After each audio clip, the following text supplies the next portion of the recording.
Faut-il satisfaire tous nos désirs? Est-ce une bonne règle de vie? Le désir est-il toujours une douleur, une souffrance? Est-il absurde de désirer l'impossible?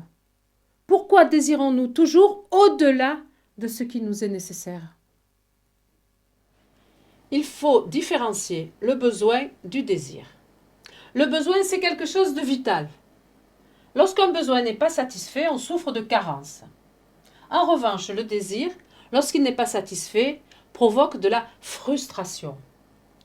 On peut être carencé en vitamines, on ne peut pas être carencé en gâteau à la crème.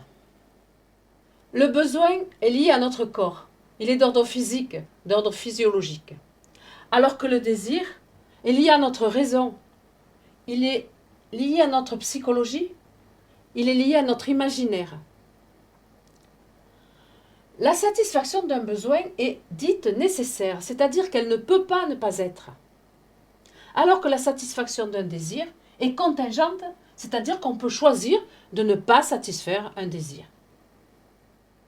Mais plus encore, le désir ne se satisfait jamais pleinement.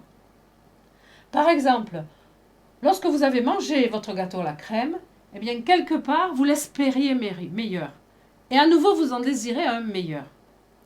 Il se satisfait donc jamais pleinement et jamais définitivement. Il renaît sans cesse. Et comme il est manque, comme il est frustration, c'est une souffrance qui renaît sans cesse. La question qui se pose alors, c'est que devons-nous faire de ces désirs si perturbants? Devons-nous les satisfaire ou devons-nous les faire taire? Voici quelques sujets d'annales qui portaient sur ce chapitre. Sommes-nous maîtres de nos désirs? Le désir peut-il se satisfaire de la réalité? Est-il absurde de désirer l'impossible? Pourquoi désirer ce qui n'est pas nécessaire?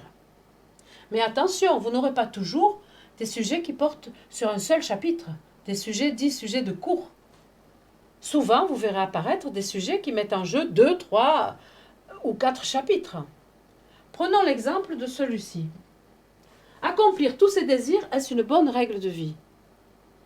Eh bien, ça peut mettre en jeu, effectivement, le chapitre sur le désir, mais aussi celui sur le devoir. En général, associés au désir, nous avons quelques sujets qui reviennent régulièrement. Le devoir, on vient de le dire, la liberté, l'inconscient et surtout le bonheur.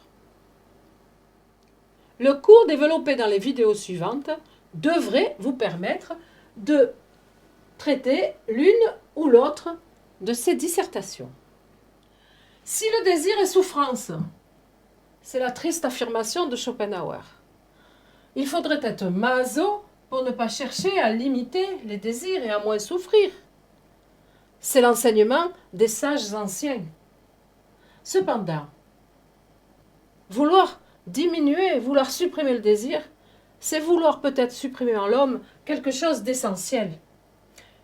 Quelque chose de si essentiel qu'il nous relie à l'absolu, à un niveau supérieur de notre humanité. Et peut-être supprimer aussi la seule vraie part de bonheur que nous avons, le moment de pleine jouissance, qui est celui où nous imaginons l'objet de notre désir.